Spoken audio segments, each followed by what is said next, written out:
Hey guys, what is up? This is Mr. A. Crizzy here, and today I'm here with my best friends, the Cena boys, Josh, Justin, and Anderson. What's up, y'all? Yep, and today we just got out of seeing the new movie from John Krasinski, If, or Imaginary Friend. Yeah, what do you all think?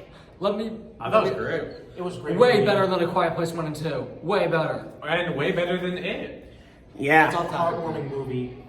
Yep, my thoughts on the film. It was pretty good for the most part. It was a pretty good family film from John Krasinski. It was pretty cool how John Krasinski can transition from a horror director to a family film director, and this movie did have potential as well, and I liked it. I thought it was pretty good. 3.5 out of 5 for me. Okay, and that's on the beater. 4 stars out of 5. There was one flaw, but if y'all know what it is, I'm not gonna say it. Yeah, just in case some of you guys out there have seen the final trailer to this film, I'm not gonna spoil it, so we're not gonna spoil it. And but speaking of ifs, I want to point out something. I have 3 that I'm gonna save for then the opening. Just a disclaimer.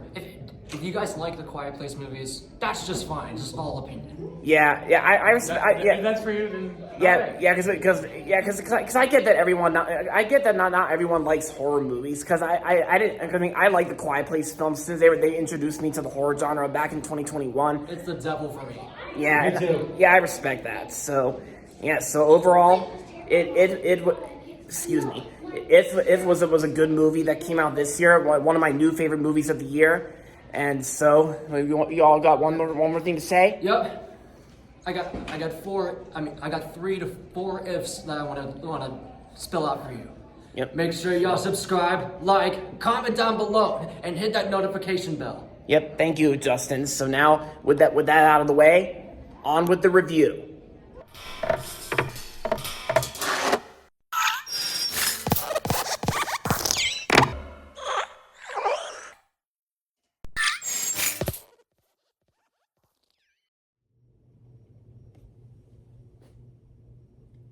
Hey guys, what is up? This is Mr. A. Crizzy here, and welcome back to another movie review. In today's movie review, I'm going to be doing a movie review on this new movie which just came out today, and of course, as you saw in the cold opening, me and the Cena boys just got back from seeing this movie at Cinemark, and this review is on If. Yep, If stands for Imaginary Friend, and is written and directed by John Krasinski, who's also known for directing the Quiet Place films, both Quiet Place A Quiet Place Part 1 and 2. Yeah, because I know John Krasinski's not directing Day 1, which comes out in June, but as for this movie, like, I'm just here to review this film after you guys saw the cold opening with me and my friends like Justin, Josh, and Anderson. So, in this movie, If, or Imaginary Friend, or whatever you want to call it, I'm just going to call it If. So, like I said, If is written and directed by John Krasinski and stars Ryan Reynolds and Steve Carell. Yeah, and this movie has a huge all-star cast, including the voice cast as well, but I'll get to that in a minute. So, in this movie, If is about a 12-year-old girl named B who basically like moves into her grandmother's apartment in New York City, while basically B's father has like heart surgery, and it's like B's father has been put into heart surgery, so B moves into her grandmother's apartment in New York City, and then one night B comes across this humanoid butterfly, or like an If, like imaginary friend, and named Blossom, and she also comes across this purple creature who kind of looks like Grimace, but this right here is Blue. Like, she also comes across another If named Blue, played by Steve Carell, and for the remainder of the film, like both like B's neighbor, like Ryan Reynolds' character, both B and his neighbor and her neighbor, like Ryan Reynolds' character, they go to this carnival of some sort. They go to this like little fair, and where they come across other imaginary friends along the way, including the unicorn as well, including the unicorn played by Emily Blunt. Yeah, Emily Blunt and John Krasinski previously worked on the Quiet Place films, both part 1 and 2. And yeah, and that's pretty much all I can explain about this movie, because I kind of don't really want to spoil too much about this movie, because, I kind of already mentioned something like that in the cold opening, but you guys get the point. So yeah, I went and saw this movie with my friends today. These are 3 of our tickets right here. One of the Cena Boys members, Josh actually showed up late, so that's why I'm only showing 3 tickets here. 3 of our tickets to the movie If. And how does the movie turn out? The movie, excuse me. The movie actually turned out to be a pretty good movie, because when I first saw the trailer to this movie, it did look pretty interesting from the trailers. I think it had some potential.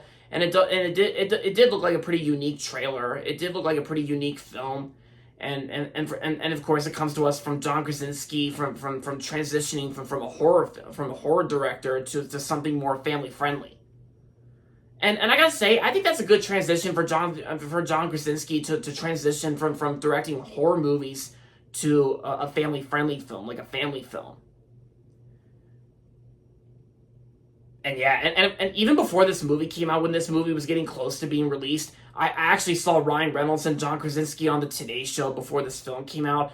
Like the way how John Krasinski talked about how he came up with the idea for this movie, and of course how Ryan Reynolds got involved with this film. And yeah, this was actually a pretty good movie. Yeah, because despite it does have a little bit of flaws as well. Because it does have a little bit of flaws. Like, one of my flaws I kind of had with the film, which one of them is a spoiler, and just in case, one of them is a spoiler, which I'm not really going to give that away. But one of my other flaws I had with this movie is that the pacing itself, it was okay. I mean, I didn't really mind the pacing all that much, even though this movie did have some potential, and the screenplay itself was not that bad either, because I really do appreciate John Krasinski's screenplay and direction, like the way he handles this movie pretty well. I mean, and it's like because there were some flaws I had that me and Justin had with the film, but some of which I can't really spoil. So sorry, guys. Yeah, because you're just gonna have to see the movie for yourself. But aside from all that, this movie did have some pretty cool character designs, and I gotta say, the imaginary friend character designs I thought were pretty cool. Like the way the CGI is with the imaginary characters looks pretty cool, and oh yeah, and also Michael Giacchino's music score was also really good too. Michael Giacchino is one of my all-time favorite composers. Yep, and the voice cast was also great too. Like, the cast was great, like Ryan Reynolds and Kaylee Fleming, who they were both in the film. I gotta say that the 2 co-stars here, they actually worked pretty well together. Their performances were great. Even the voice cast was also really great too, because I always love voice casts. And so Steve Carell I thought did pretty good as Blue in the film. He was funny in the film, like Steve Carell as Blue. It is pretty cool seeing Steve Carell voice a character that's not Despicable Me or Gru related, because his other 2 non-Despicable Me voice roles include Hammy the Squirrel from Over the Hedge, and of course the mayor from Jim Carrey's Horton Hears a Who. And I think it's pretty cool seeing Steve Carell voice a character that's not Gru related or Despicable Me related, since he also played Drew in Despicable Me 3. And this movie was also one of the last movies released after Louis Gossett Jr.'s death, because this was actually one of his last films he was in, featuring his voice. Like, he plays Louis the bear in this film, like the teddy bear in this film.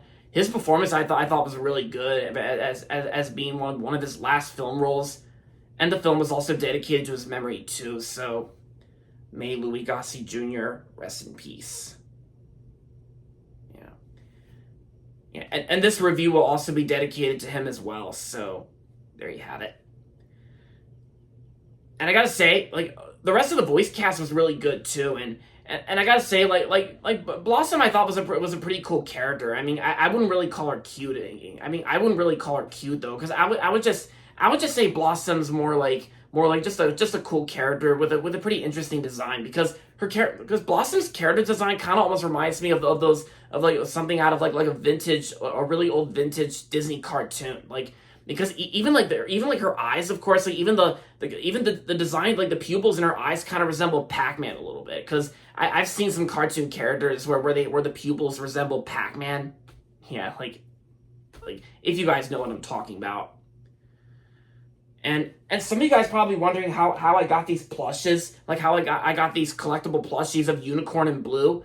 Like my local Cinemark theater was actually selling these plushes, and I felt like waiting till the movie comes out, and of course I got these plushes. Yeah, I mean, Blossom's cool and all, but I gotta say the cutest character, the cutest imaginary friend character in this movie is definitely Emily Blunt's Unicorn. Yeah. It's actually not the first time Emily Blunt played a unicorn, because she previously played one in the 2017 animated film My Little Pony the Movie. Because in My Little Pony the Movie, Emily Blunt played Tempest Shadow in that film. And I liked Emily Blunt in My Little Pony the Movie, because I thought she was good in My Little Pony the Movie. And she was great here too, playing Unicorn in this film. And yeah, because it's got like this movie has like a huge cast of voice actors. Like, besides Steve Carell and Emily Blunt, there's also man, like anything you can name, like Bradley Cooper, and man, that's a lot of voice actors I can name that are in this film. But of course, I do know Awkwafina was also in the film too. Because Awkwafina was also one of my favorite parts about this movie. Awkwafina plays a bubble in this film. And this is actually Awkwafina's second voice role of Awkwafina's second voice role of 2024, after playing this little fox in Kung Fu Panda 4, Zhen. And yes, I actually do have a Zhen plush, so like in my dresser drawer here. I'm gonna get it right now. I actually got this plush off eBay, and my dog Louis almost ate her ear off, but we got it sewed back on technically. This is Zhen right here, just like on my shirt here. Because I felt like wearing my Poe and Zhen shirt to the movie If, because Awkwafina plays both the Bubble and Zhen. Yeah. Pretty cool. Yeah, so... And of course, me and my friends also got these free mini posters that the Ticket Podium was selling. I mean, they weren't really selling them, because they were actually just free mini posters. Which is pretty cool. Oh yeah, and there's also Amy Schumer. Amy Schumer plays a gummy bear in this film too. I mean, Amy Schumer was fine in the film, I guess, but I can't really spoil the whole thing to you. So yeah, but before I go any further, like, I just don't want to give it away. So yeah, because I can't really tell you too much about this movie, especially like when it comes to, like, you know. I really don't want to go into full detail, because I want you guys to go check this movie out if you're interested in checking it out, because I recommend checking out if you want to see it for yourself. And yeah, because I was just taking a look at my collectible plushes that I got, but yeah. So me and my friends Justin, Josh, and Anderson had a good time seeing this movie, and it was sure better than the Lionsgate horror film from Blumhouse, like Imaginary. Yeah, it sure was better than that, since I wasn't really a big fan of the film Imaginary, since I didn't really like that film. But at least we got my favorite horror film of 2024 this year. At least we got Late Night with the Devil. And for my If preparation, when I was getting prepared to see If, I actually to pay respect and tribute to Louis Gossett Jr., I watched that movie where he was nominated for an Oscar for Best Supporting Role. That was An Officer and a Gentleman. Mom thought that was a really good movie, and I liked that film too. And of course, I also watched a Steve Carell film, The 40-Year-Old Virgin, which I also really enjoyed. And of course, I also revisited a Pixar film, which has something to do with an imaginary friend, Bing Bong, the Pixar film Inside Out. Not only for the sequel coming out, but also for Michael Giacchino, since Michael Giacchino composed the music to both films. Yeah, both If and Inside Out. Yeah. And yeah, I am looking forward to seeing Inside Out 2 as well, so yeah. So yeah, I just want to make sure I showed everything in the video. Tickets, check. Plushes, check. And free poster, check. And yeah. So overall, If was a good movie, and I'm gonna give Imaginary Friend If 3.5 out of 5 stars. I was thinking about giving it like a 4 out of 5, but then I was thinking it's just a good enough film, like 3.5 out of 5.